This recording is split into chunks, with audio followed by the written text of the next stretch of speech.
In a recent Convert Lab training, I worked with a group of entrepreneurs who many were making a pivot and or were launching a new offer in their programs, in their companies. And one of the things that we talked about was being able to get that out there and start having conversations. Well, one of the things that often happens when you start having these conversations is you talk to people, and as you're kind of getting comfortable with it, you may not get all of the yeses you desire in the beginning, and that could lead to some concern or some consternation or some feelings of some sort around how is this going to impact my business when I'm not getting the yeses or the closes that I desire. In today's video, we're going to talk about not being dismayed when you're making those pivots or creating new offers in your business and how to move past that in sales conversations. This is also really key, even if you're not creating a new offer, to some of the things I'm going to share in today's video around just how to not be dismayed at all when you're in sales and you're having sales conversations and you're helping your clients or prospects move through and make those sales decisions for themselves. I'm Dr. Nadia, founder of the Doyen Agency and creator of Straight Talk About Sales. Tune in.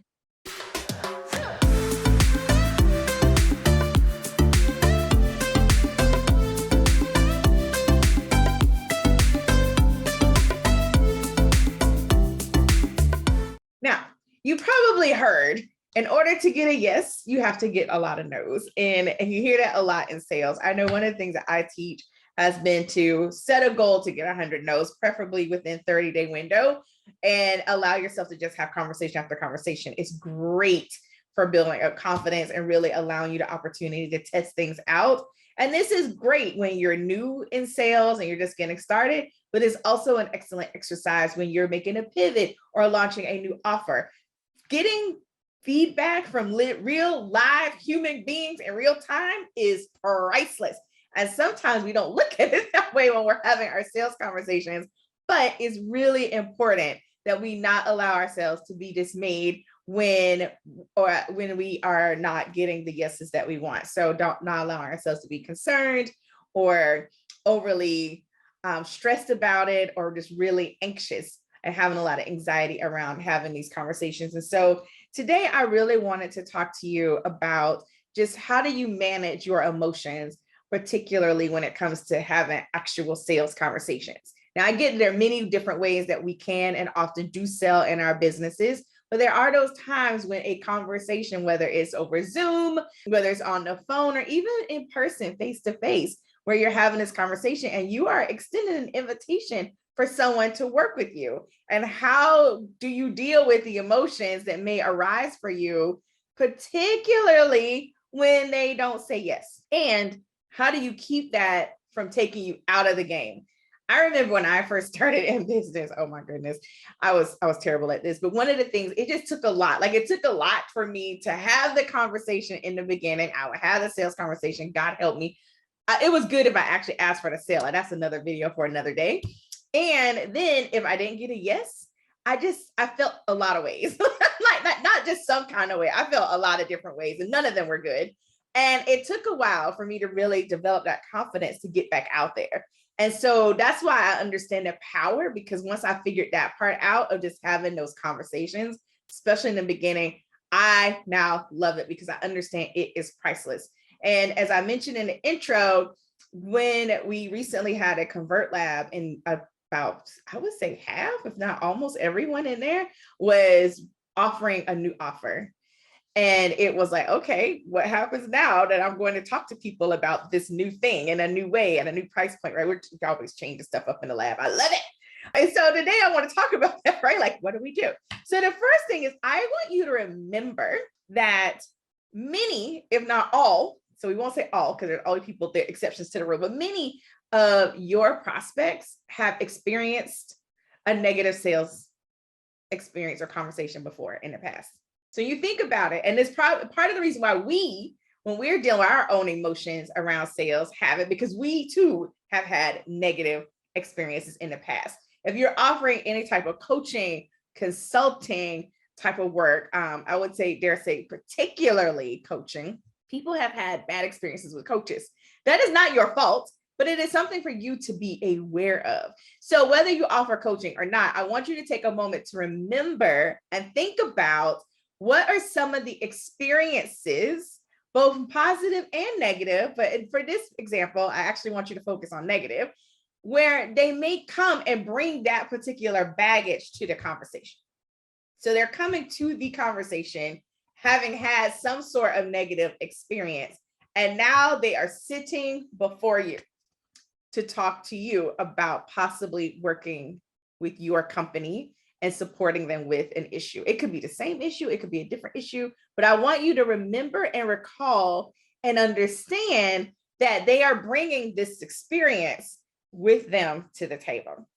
I remember before I started doing this type of work in terms of sales in particular, when I would do leadership trainings, I would talk about, especially when we talked about gender communication. I did a training on that for years.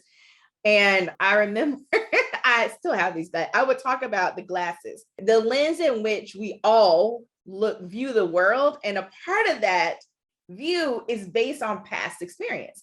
And so we bring these past experiences to all the tables that we sit at. And then you talk about someone else that then brings their past experiences to the table. And then we try to communicate with one another, even though we may be using the same words or speaking the same language, like we all are speaking English, it often is then interpreted differently because we're looking at it through different lenses. And so I want you to think about that when you're having sales conversations, and be prepared for a few things. One, be prepared to listen to what is being said and what is not being said. And then also be prepared to demonstrate, not talk about, demonstrate how an experience with you might be different. And one of the ways that we get to do that, which leads me to point number 2, is for us to listen. I mean, truly listen. And when I teach sales, I always talk about listening. I think it's our superpower when we leverage it well. And you see, in most of my videos, you may even see me with a pen in hand. Like, that is my thing. A pen, I have a notebook, and I like to write things down. We have all types of stuff online. I just have to do double duty because I really do still like to write things down.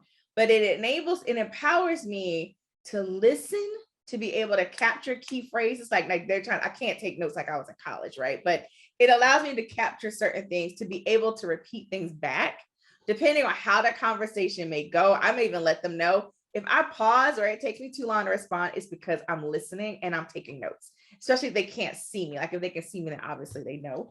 So to really be able to because that is one of the easiest ways, honestly, that we can demonstrate that they're going to have a different experience, is by our ability to listen to what they're sharing, to listen to what they're saying, what they're not saying, to be able to repeat that back to them, to be able to empathize with whatever they're sharing with us. We may or sympathize depending on the situation, to really be able to say, I get where you're coming from, and let's talk about and let us demonstrate how this is different.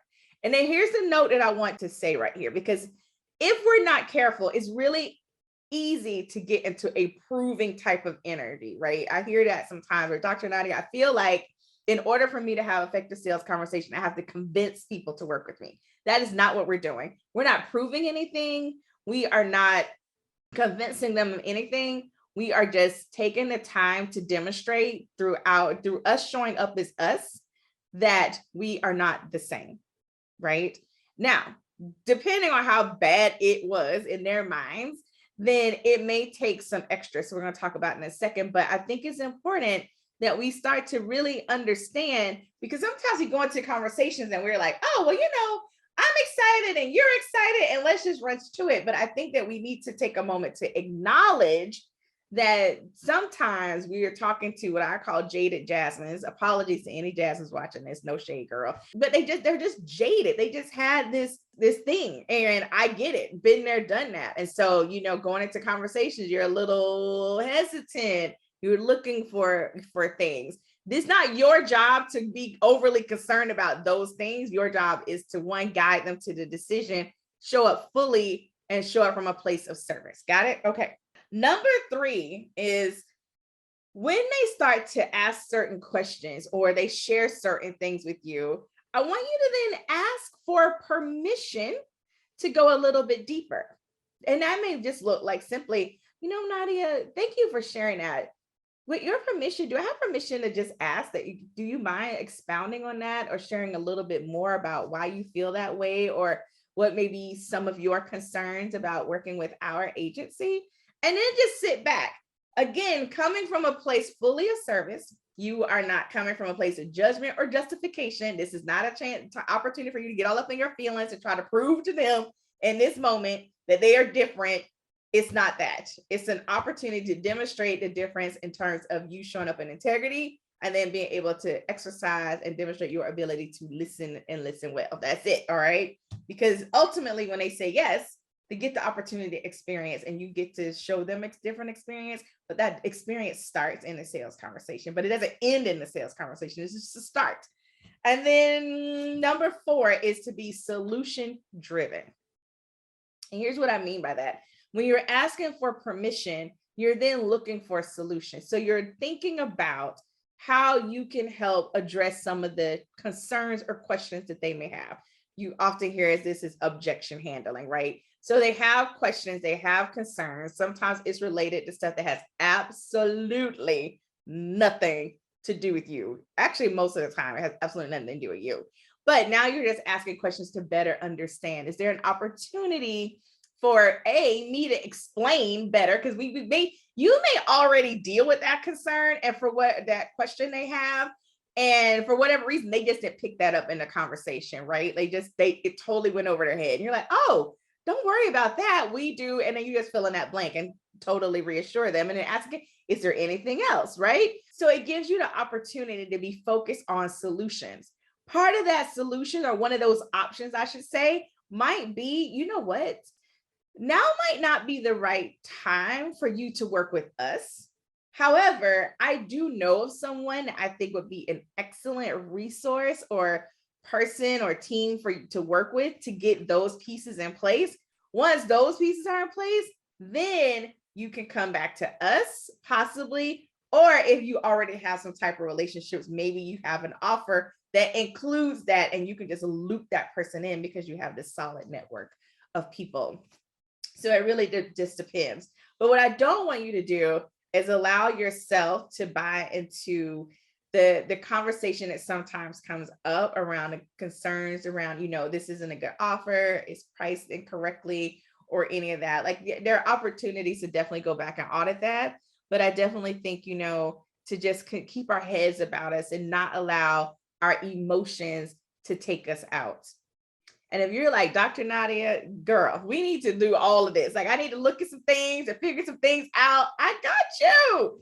So I would love to invite you to attend one of our upcoming Convert Labs. In the lab, we look at your pricing, your offers. We talk about how you are going to put that out in the world. We talk about your strategy. We put those systems in place.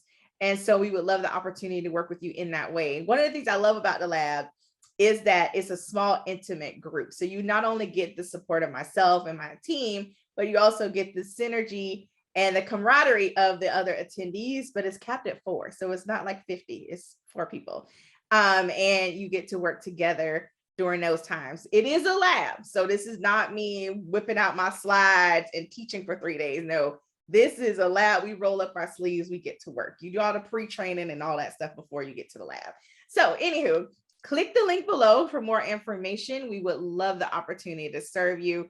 But again, do not allow yourself to be dismayed or discouraged as you are going through and really mastering the sales process, or you are now offering a new offer or at a new price point. And so you're putting your work out there in the world in a different way. This is Dr. Nadia signing off. I'll talk to you soon.